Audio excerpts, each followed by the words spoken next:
You can be seated. This time set for oral argument in Santa Cruz County et al. Versus Audit USA et al. Our case number 2CACV 2024. Counsel, please state their appearances, beginning with the appellant.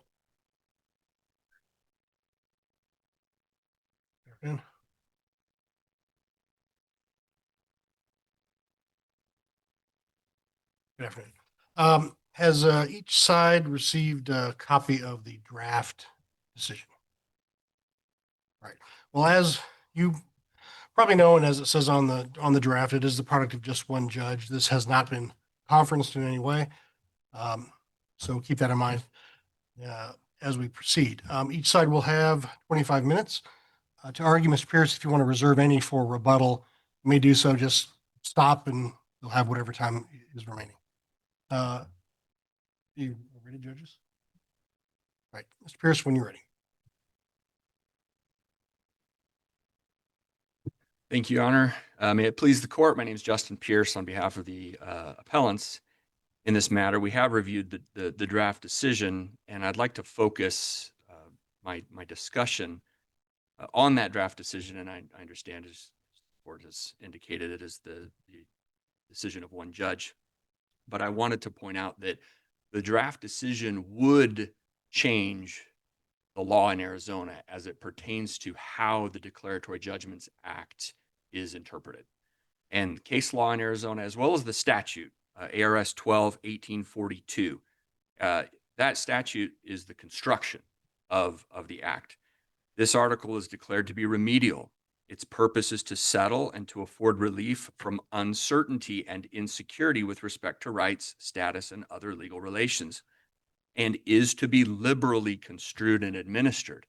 The draft decision is a very narrow view of the Declaratory Judgments Act, and in fact would be contrary to this court's prior decision in which the matter was remanded previously, where the court specifically identified and said the Superior Court correctly acknowledged that a declaratory judgment action may be brought to clarify whether a public entity is required to release certain public records. And it cites the Arizona Board of Regents case.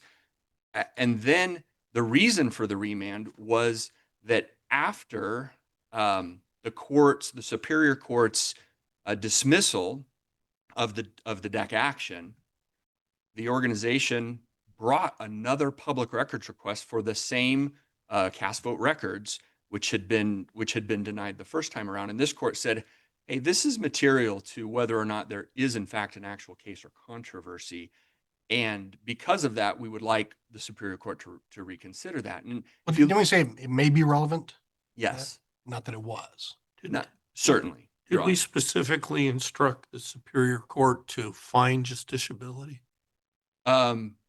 And I'm sorry, Your Honor, I can't remember if it was specifically discussed as to justiciability. No, justiciability.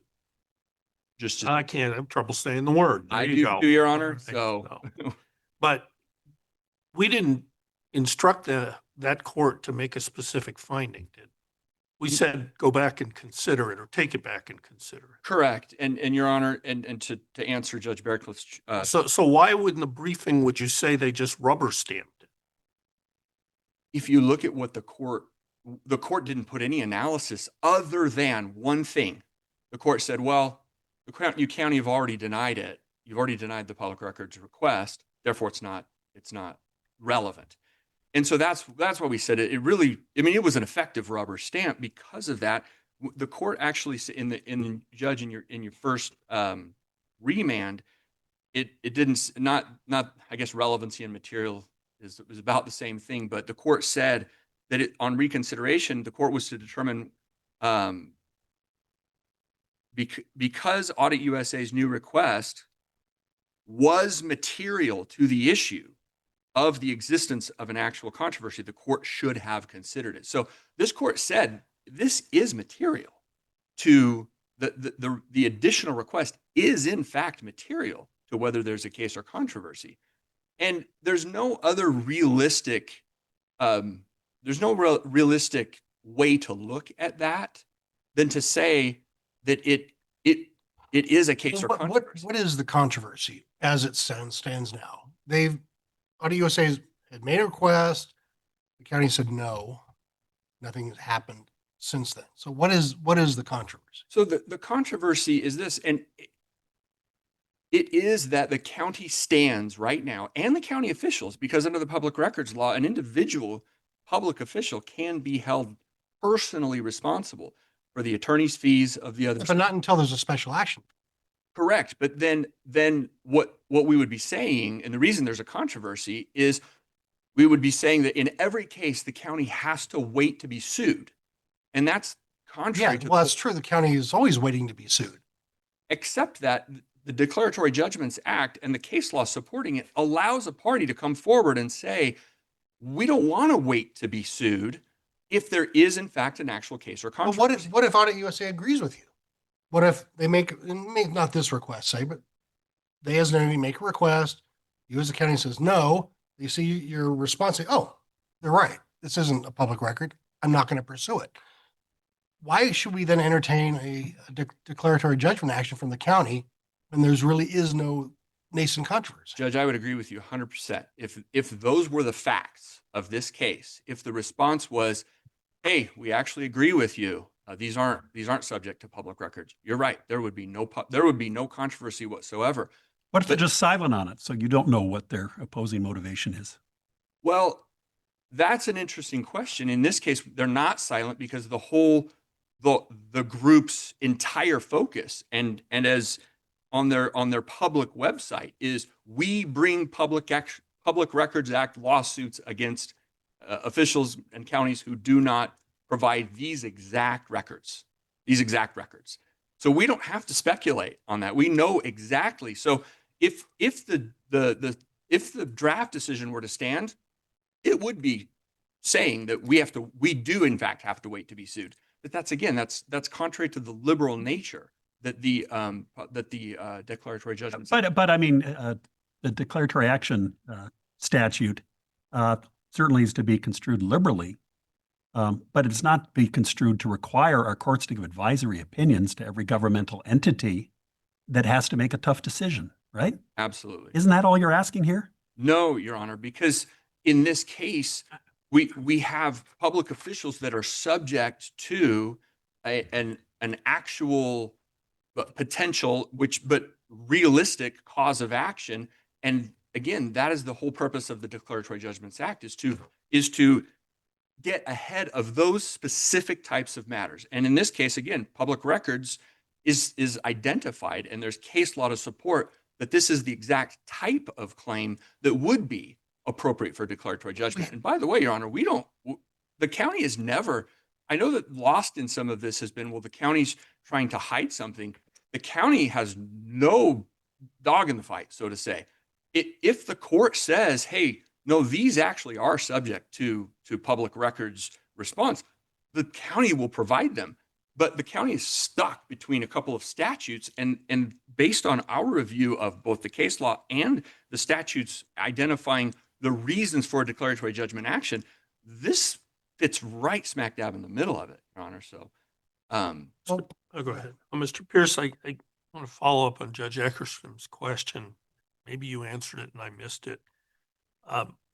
Essentially, the position you're taking as a government entity can file a DEC action concerning essentially any category of documents that are frequently requested by people and which the entity says is not, claims not to be subject to disclosure. And we can take it out of this realm. You can think of all sorts of requests. As you know, there are statutes that deal with what information you can get from a police department. Could a sheriff's department just file a DEC action and want a court to say, well, you can't get personnel records and you're always asking for personnel records, so we're going to get a DEC action? I believe that first and foremost, yes, that it is appropriate, and our case law supports this, that for a government entity to request to file a DEC action to get clarification on public records issues. Does it apply in every Public Records Act scenario? No, because I do believe, and the case law does support, that even though the law is to be liberally construed, there does still have to be a case or controversy. But if there is in fact a case or controversy where there is the likelihood of a suit or some sort of an action, I think back to the case. I think it was Prescott and Chino Valley, maybe. This is from several years ago. I've got the case site here somewhere, where I think it was Chino Valley that had placed a tax on something that was sent over to Prescott, and Prescott filed a declaratory judgment action saying, "Hey, wait, we need to know if we're required to pay this or not." They could have simply said no and not paid it, but the point is, and if they had done that, there was still a case or controversy. So the question is always going to be, is there a case or controversy? But that standard should not be really high, because the only point of the case or controversy requirement is so that the court isn't issuing advisory decisions all day long. And we agree with that part of the decision. That's not what we're asking. We're not asking for an advisory decision. We have a situation where an entity has made requests, has sued this county as well as Maricopa County and others on these exact issues. And we believe we have the right to request that a judicial determination on that, to protect the county and to protect the county officials who are making decisions on these things in good faith and trying to the best that they can. But we need to know from a standpoint of a judicial declaration. I understand that certainly the county could go and request an advisory opinion from the AG, and that's an option, but it still would not be a binding precedent in judicial determination. Don't you have a court decision? And I'm not saying what anybody would do in the future. But Right. don't you have a reported decision out of Division I on this issue? We actually do, Your Honor, but this has happened in the meantime. So if the issue was for this court, well, hey, we think the issue is moot because now there's a binding decision, that wouldn't be our fault for coming for, and it shouldn't be the basis for dismissing the declaratory judgment action. I think what it would be is remand to the Superior Court and say, hey, there's actually, in the interim, there's been some binding case law on this. Court, you should grant the declaratory judgment and follow the law. And that's what we believe would be the right outcome. But again, that happened in the interim, Judge. That was, if that case had come down before we ever had to file this deck action, then I would agree there would have been no purpose for this deck action in the first place. What is the county avoiding by going the deck action route versus just letting the Public Records Act process play out? The county is avoiding being wrong on denying public records it should not have denied, and being subject to the attorney's fees associated with that, because now the statute amended a few years ago, the Public Records Act, is it's mandatory.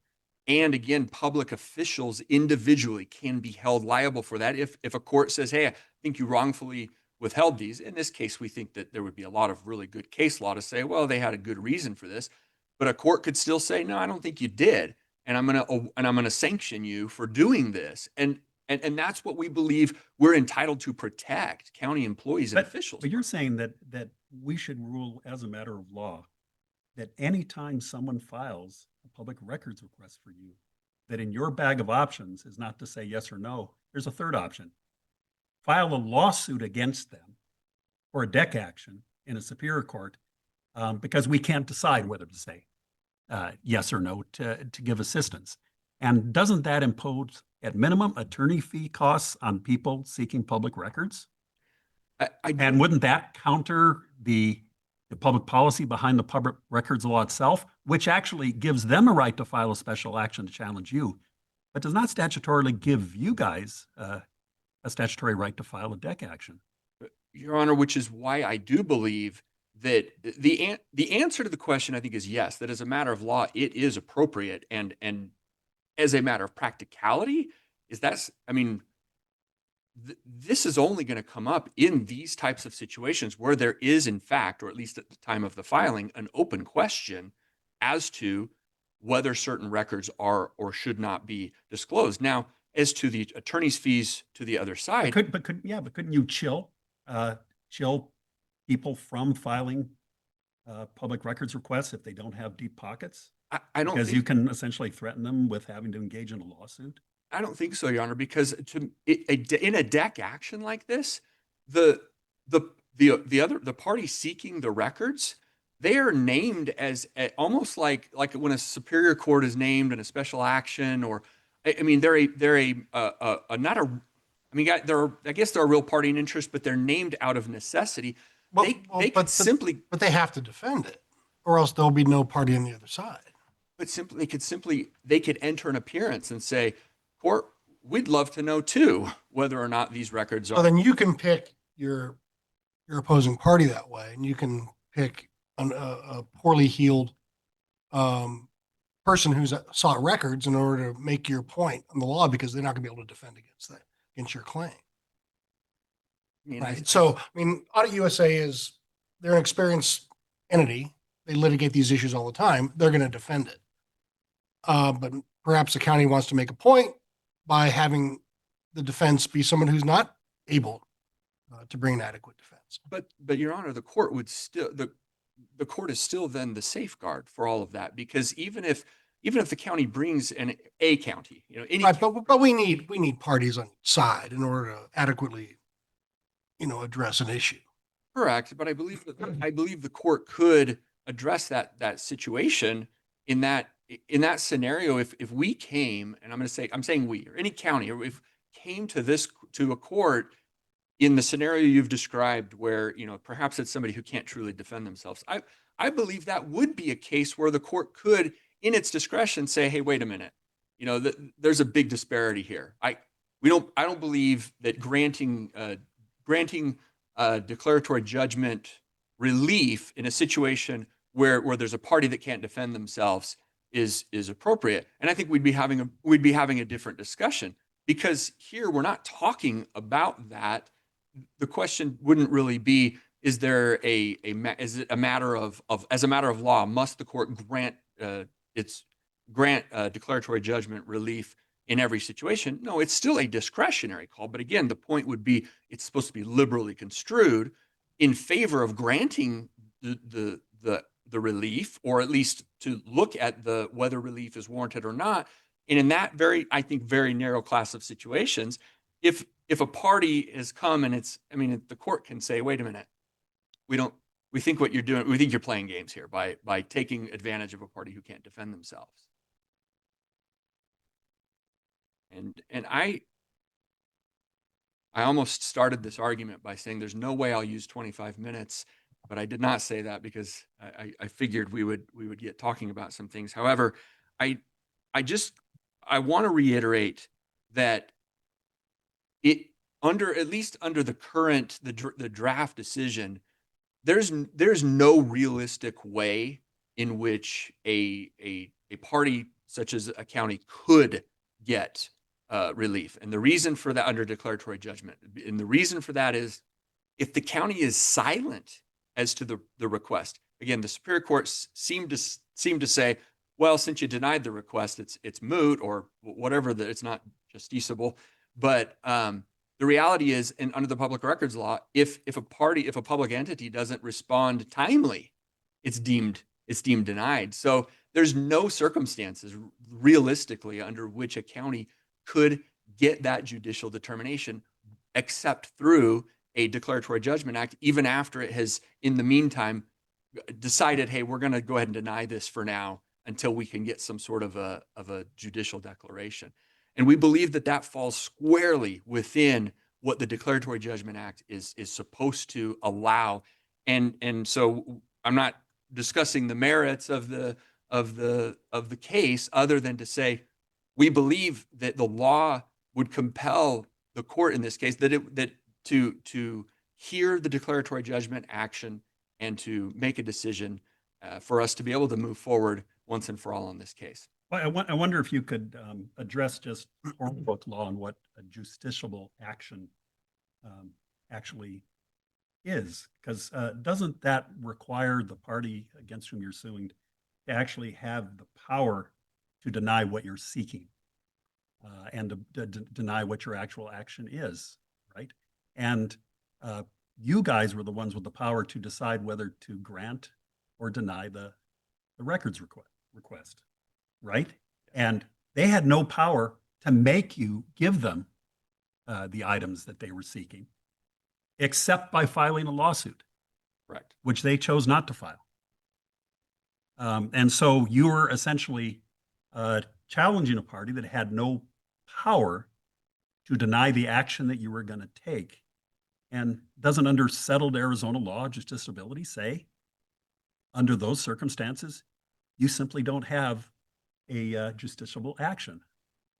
I know what you're referring to, Your Honor, and I know the language. Santa Rosa Fire District County and Land Department versus O'Toole and Yes on 200 versus Napolitano. Right. There's that line of jurisdiction. several cases, and there's like that exact line that you quoted where it says, if the party has no ability to do anything.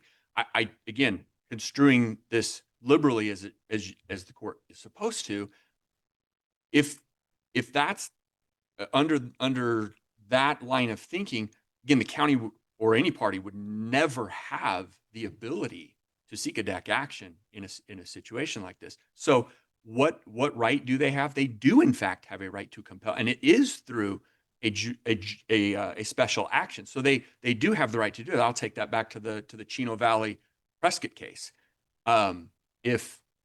Chino Valley had no ability to compel Prescott to pay the tax, other than through a special action as well, or some sort of a legal action. The city of Prescott could have simply said, "Yeah, we're just not going to pay that," and yet the court said, "No, it's still okay." So the question really turns on: does the party have some sort of a legal right? And yes, they would. In this case, they could file a special action. The fact that they didn't yet. The problem in terms of there's also the concept of ripeness that is involved in justiciability. Yes. And your use of the word could, I think, might be problematic for your side, because the fact is they haven't, right? And until they do, you don't have a ripe controversy, right? You have the possibility or a conceivable controversy in the future.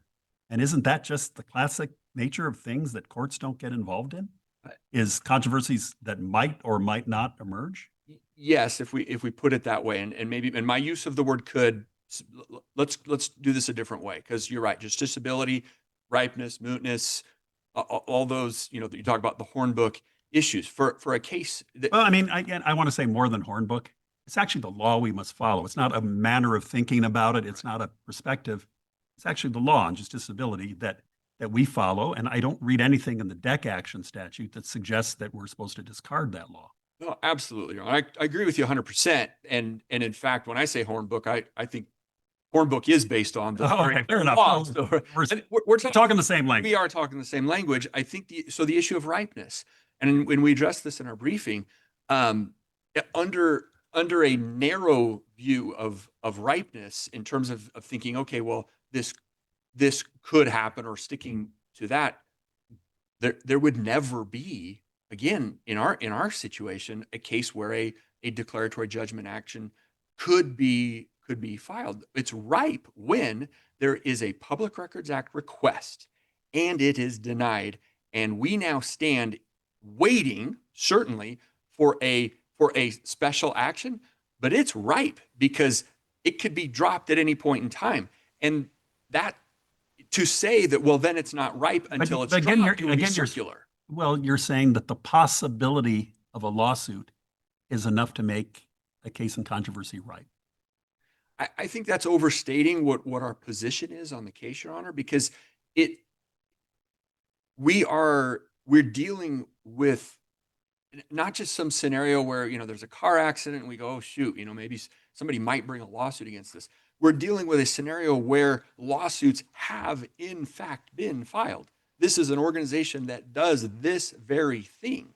So we're no longer in the speculative, hypothetical realm. And in fact, when it comes to the mootness side of things, one of the questions is this something that could evade review? And if we take the overly narrow view of ripeness, then we're actually going against the mootness doctrine and the point that this is something that could very much evade review if they simply wait, make records requests, make a records request, make a records request. Now I'm going to drop the special action this time around. So the point is that the county under the Declaratory Judgments Act has the ability to, and it's, I'm going to cite the Planned Parenthood case from 1972 out of this court to require statutory violation or exposure to grave legal sanctions to force parties down the prosecution path, in effect, compelling them to pull the trigger to discover if the gun is loaded, divests them of the forewarning which the law, through the Declaratory Judgments Act, has promised. And it says, begrudging availability of the declaratory vehicle is inconsistent with the Act's expressed remedial tenor directed to the elimination of uncertainty and insecurity and the settlement of controversy. And that our position would be that the draft decision is in effect a begrudging view of the declaratory vehicle when we believe it should be more liberally construed. I have 24 seconds, Your Honors. If I could reserve that for the end. Thanks. All right. Thank you, Ms. Pierce. Mr. Risner, whenever you're ready.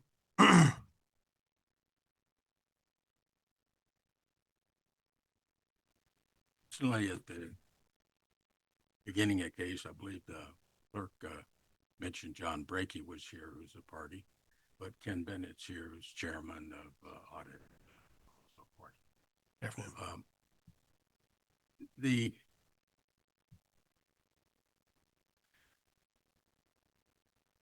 I want to start with my clients filed a request for various documents, including CVR, before the primary election. It was, I think, July 28th or something, before the upcoming election. And on August 11th, which is an exhibit one in record of this case in ROA 12, the attorney, Christina Estes, worker from Santa Cruz County, sent a letter to me, and it said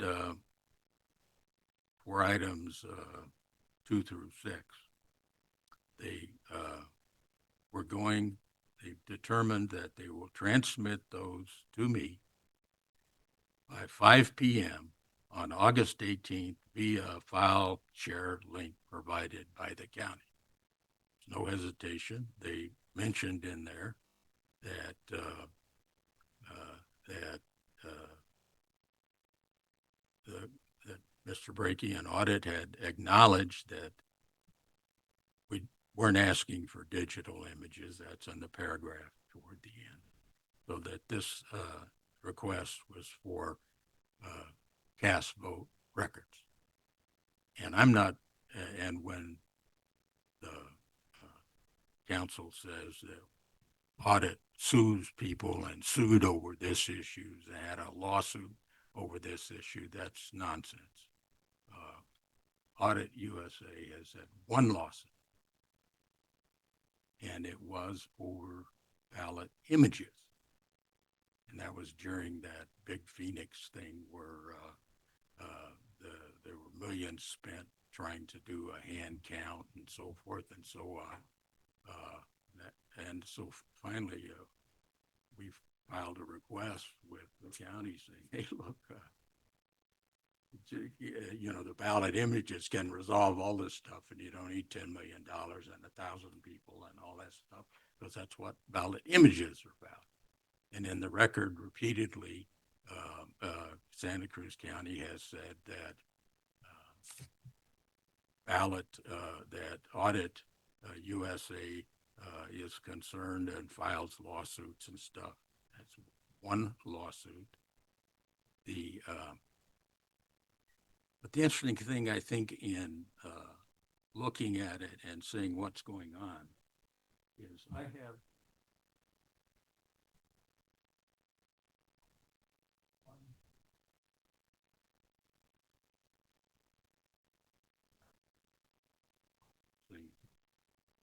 file, hundreds of pages.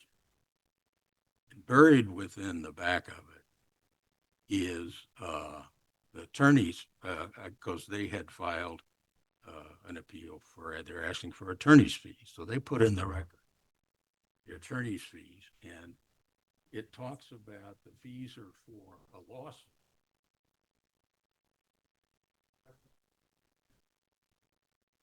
Lawsuit billable. And so they started on August 1 preparing a lawsuit. They, and with very skillful attorneys, they then had 18 days where they were billing, I think I counted, puts in the record, but something like 68 hours of top attorneys. Justin, another lawyer, Christina, boom, boom, boom, Werther. I mean, it was, and of course, I'm sure they learned that you can't file a public records request without a denial or something. So they chose to make it a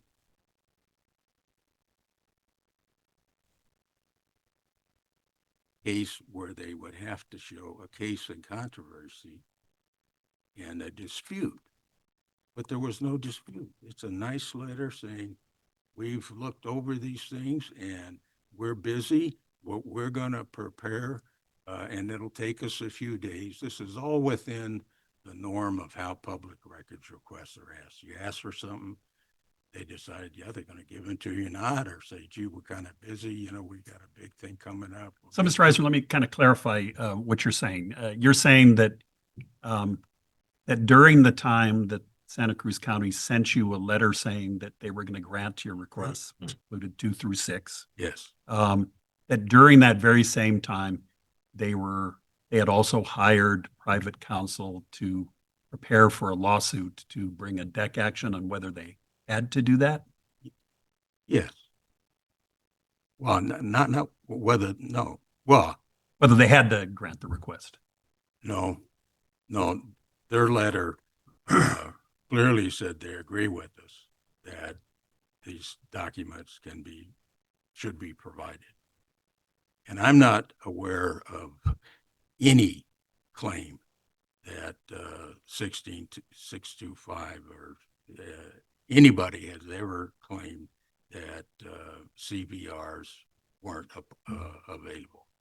And these guys, they put in the record the Maricopa County lawsuit. The opinion that was published doesn't mention CVR. So The issues are. is your point that they haven't denied your request? Is that your point? They never denied them.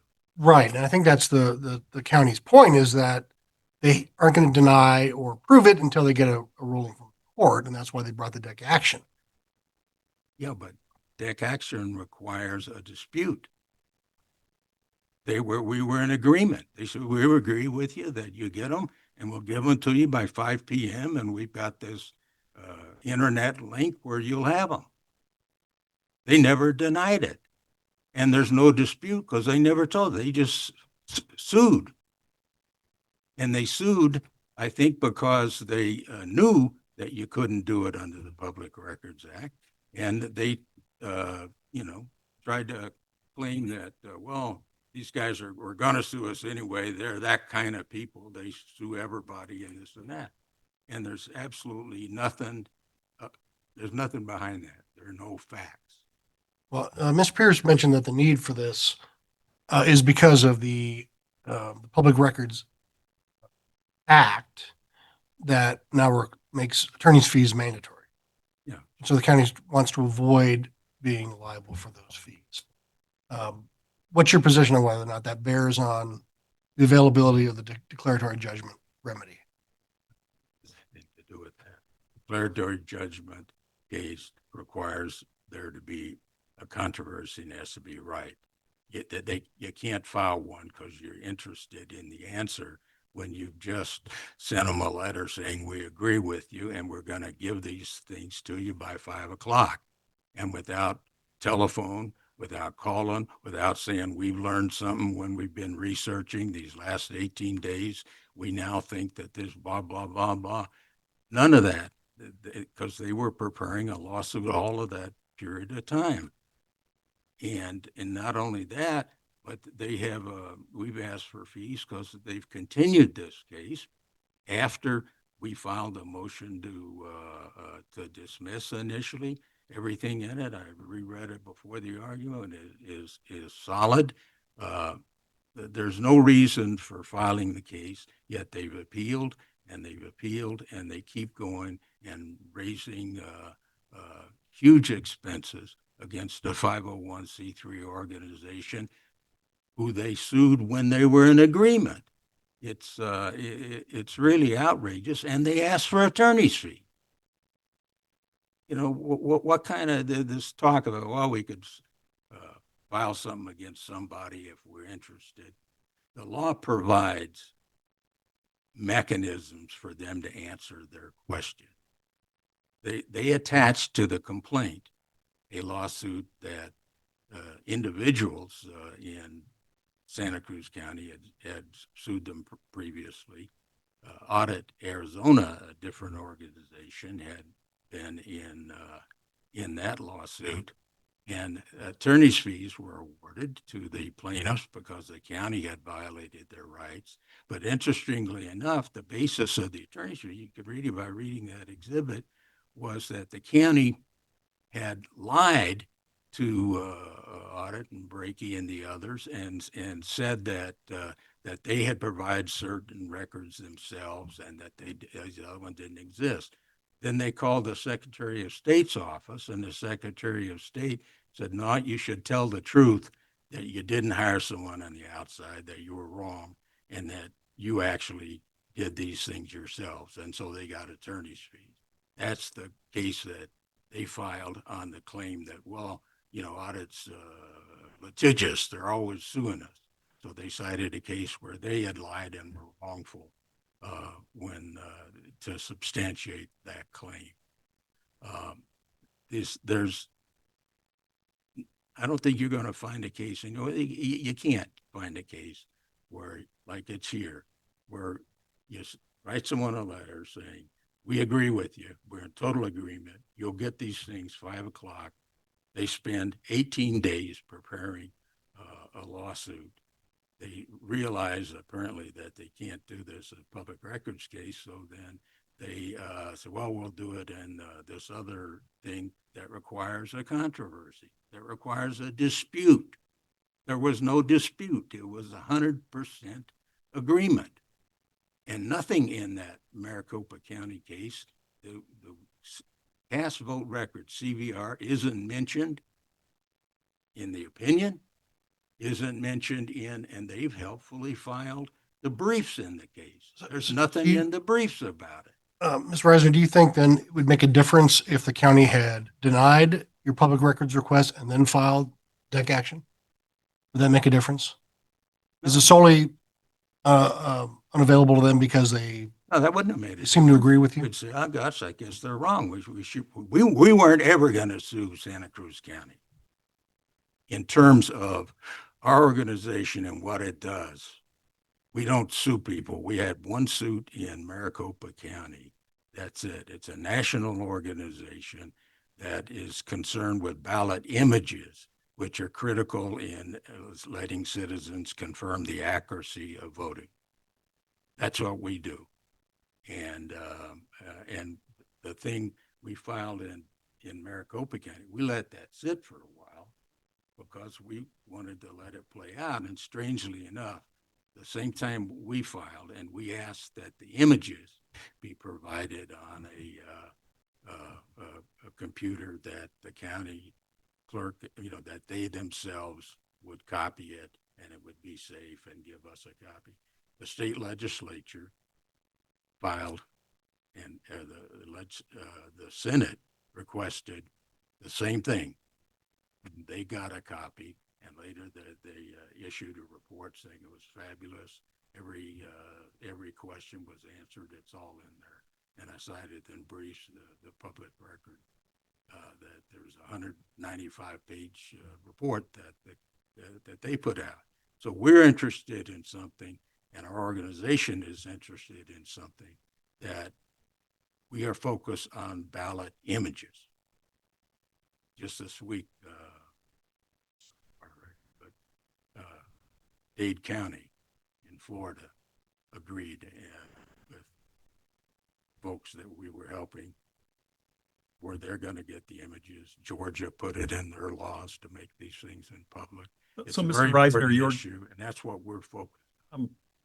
uh, ultimately, though, that even though you weren't seeking the images themselves from Santa Cruz County, you were making public records requests relevant to your organization's mission in some respect. And you did make a second request, I think, for the CVRs here. In other words, data reflecting the ballot images. And you never actually got what you asked for. In other words, you had a letter agreeing to give you everything, but ultimately some of the CVRs were not given to you, and I guess perhaps in the declaratory action, you maybe had a signal that Santa Cruz County had maybe changed their mind as to portions of what the initial letter had agreed to. Is that correct? I'm not sure I'm following you. Well, let's start one thing at a time. Did you receive everything you asked for from Santa Cruz County? In other words, have you received all the records you asked for in your public records request from Santa Cruz County? No, we didn't receive the cast vote record. Right. And also you did request them a second time, which was essentially the topic of the special action that another panel of this court took a look at. Correct? That's correct. So you are on record. There are things that Santa Cruz County didn't give you that you asked for. And you were on record requesting it not once, but twice. And those were records that weren't actual ballot images, right? Right. Your organization obviously had some interest beyond the ballot image interest in this particular litigation. Right. But we requested those CVRs for a purpose. That second request that was sent to them had a link that was attached to a video that demonstrated how CVRs, if they were to give them, could be used. Because one of the things you try to do on a public records request is to educate the agency. Look, these things are important. Here's how it could be used. We've used, in fact, this is your county from the elections where you gave it to a citizen requested. Here's how these things are used. Here's why it would be a benefit to you in doing your job to doing it. So it was not in a hostile way. Right. It was part of a demonstration of how this thing would be useful, and you ought to think about it would help you as the county to use these things. So you requested them kind of for an educational, your goal in interacting with Santa Cruz County was not to engage in litigation with them, but to perform more of an educational role with the county? Absolutely. Absolutely. There were two links. One was to Maryland, where it shows how you can use images to do these things in combination. And you ought to think about you could do your job better. But at least from Santa Cruz County's perspective, they came to the conclusion that there was some things that they had told you that they were going to give you that they decided might make them liable had they given them to you, and therefore change their posture, and you got a declaratory action instead of what you thought was going to be the records. Would that be a fair characterization of the procedural posture of what we're looking at as a court here? No, there was no rational way why they would ever think that we were going to sue them.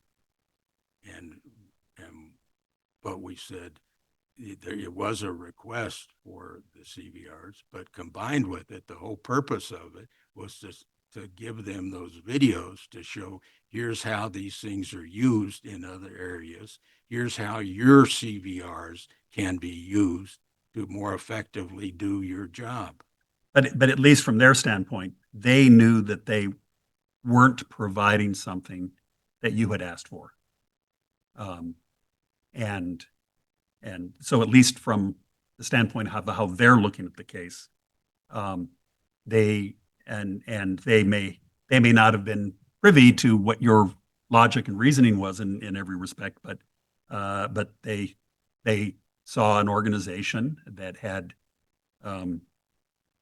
been involved in a lawsuit before, to their knowledge, up in Maricopa County, and that they were in a situation where they had decided not to provide you something that you had requested.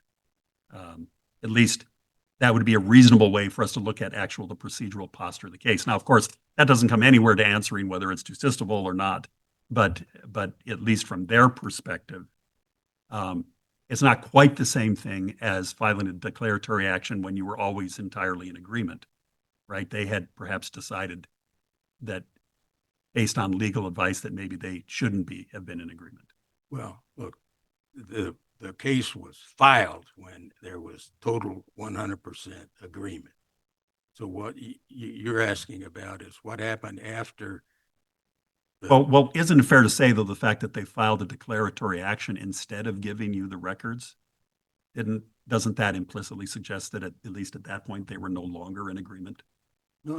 Their prior letter to you saying that they were going to provide it, that was not legally binding on them as a contract or an agreement, right? Well, yeah, sure. Well, even if they are in agreement with you, they could still fear repercussions from or a violation of another statute. Even though they agree with you that, yes, you're entitled to these records, they might see there being a risk of some liability elsewhere. Let's say that they actually had a question about this in the real world in Arizona. They would ask the Secretary of State, who they called in when that first case, and ask them, well, what's your position on this stuff? They could ask the Attorney General, are we required to turn these over? The complaint itself says that there's the procedures for how ballots are to be handled and counted and stuff is approved by the governor, the Attorney General, the Secretary of State. And it's free.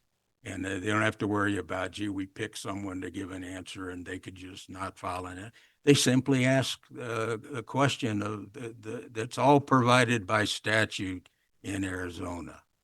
And there's nothing threatening about that second thing. What was key, and the reason it was sent in, was as a vehicle to say, here's a video that shows, and you people should be thinking about this in the interest of doing your job. This is favorable for you.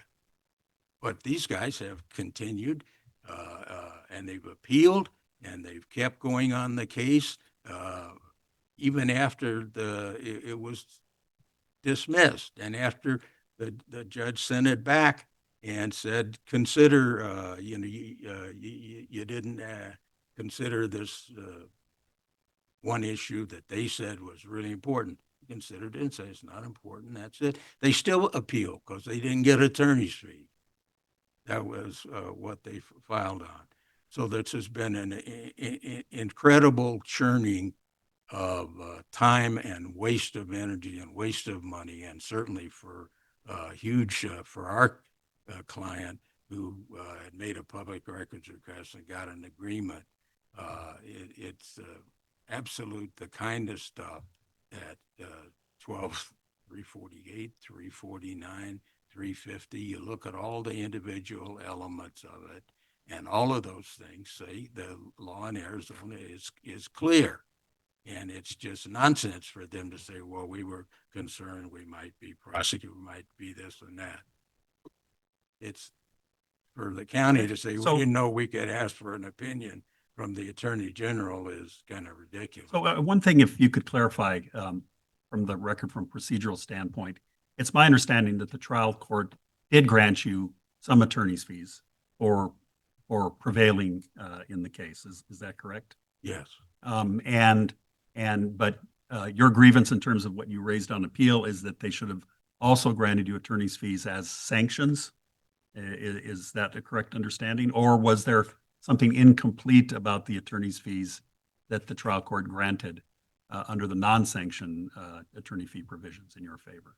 Well, I think the fees were required, and he made a decision on what was presented to him. But he didn't, he's never looked at fees on appeal. And if you look at for continuing this case and continuing after his original decisions, those things, the fees haven't come about. And he didn't grant fees on 249 and 250. And if you look at all the elements, this is absolutely that kind of a case. We meet Procedurally, all those. But exactly what fees are you seeking that weren't? So specifically, what courts can grant fees by a variety of different avenues. The Yeah. court granted you fees at the trial court level by one avenue. Is there a universe of fees that you believe that you were entitled to, or some particular sanction, double fees or something that you're entitled to, that the trial court left on the table? Sure. So if you could be a little more precise about that, so Yeah. we understand the nature of what we're talking about there. 12,249. It includes fees. It includes other expenses. It looks at the competence of the attorneys and what they've done. There's a wide variety of things, and that's why, in addition to fees, there can be a penalty. And the penalty, that's what the culprit hearing is about, because the penalty looks at the conduct of the lawyers and the conduct of Santa Cruz County Board of Supervisors. And what specifically were you looking for in terms of a penalty beyond the fees that you were given? Well, the statute says up to $5,000, and the fees and expenses are mandatory. I think those things are generally determined at a culprit hearing, and there wasn't a point in the case where we would present all those items. And I don't know. Yeah. Mr. Risner, could we award 12,349 fees, or would procedurally it be appropriate to remand it to the Superior Court to conduct proceedings on 12,349? You'd remand it for that, I'm pretty sure. All right, any more questions? All right, thank you, Mr. Eisner. Your time has expired. Thank you.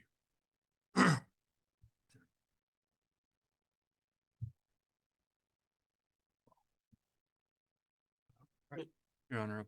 Mr. Pierce, I have a question, and I know your time's very limited, but I'm sure you can go over a little bit if you're answering questions. One of the concerns I think you expressed earlier was that you could have all of these lawsuits all over the place in addition to a special action here, have multiple suits. Don't the rules of civil procedure provide various devices and vehicles for addressing multiple lawsuits on exactly the same issue? You could consolidate all sorts of things. Don't those exist? Yes, they do, Your Honor. Okay. Yeah, but I think the issue here would be if the threshold question of whether or not the county has a legitimate interest in a case or controversy for declaratory relief. I mean, we don't have to go any further than what counsel for Audit USA says. There is no rational way the county could have concluded that they were going to sue them. But on their website, if the Elections Division refuses to hand over the ballot images and or the CVR, then a public records lawsuit is filed against the Elections Division. We will soon be providing a sample of our own litigation in Pima County. This is right out of their website. So there's no legitimate question that the counties had concerns. Judge Eckerstrom, you hit the procedural history exactly right. Without getting into work product or privilege, there were in fact historical situations where CVRs were disclosed. I'm glad that they brought up my law partner, Christina Estes-Werther, who was actually the chief elections officer when Mr. Bennett was for the state of Arizona, when Mr. Bennett was the Secretary of State. And her review of the situation, in fact, came to the conclusion that even though it had been said, okay, we'll get you this stuff, it was like, wait a minute, we probably can't do this. And I think case law in the interim has borne that out as well. Well, I did notice that, and I think there was a mistake in the argument that CVRs were mentioned in the facts of that opinion, but they weren't mentioned, or is it your position they were swept up in the substance of the actual opinion? We think they are and were. Of course, that could, I guess, still be a subject of dispute, and we would be happy to have that. That's all we've been asking for this whole time, is to have a Superior Court address that very issue for But us. wouldn't you get that if somebody thought it was important enough to file a special action? Your Honor, I suppose we could, but again, we get back to the issue of whether or not the county was compelled to wait for that under the jurisprudence associated with the Declaratory Judgments Act. We believe the law is that we're not, and that was why we pursued this course. And we believe that the court should remand to the Superior Court to make a decision on this once and for all on the merits. All right. Thank you, Your Honor. Thank you, Mr. Pierce. I have actually one other question. I'll be here out all day, Your Honor. So, do you view that whatever our decision is ultimately in this matter, it should be published or not? I don't know that I have an opinion on that, Your Honor. I do think that there could be some clarity perhaps on the availability of the Declaratory Judgments Act, but I feel like the law is, I think, fairly settled in that regard. But if the court felt that it was appropriate to make it clear that this is the type of thing that is available for purposes of a declaratory judgment action, I think that a published decision could be helpful. Anything further? Yep. Thank All you. right, thank you. This matter is submitted and we will have a decision in due course.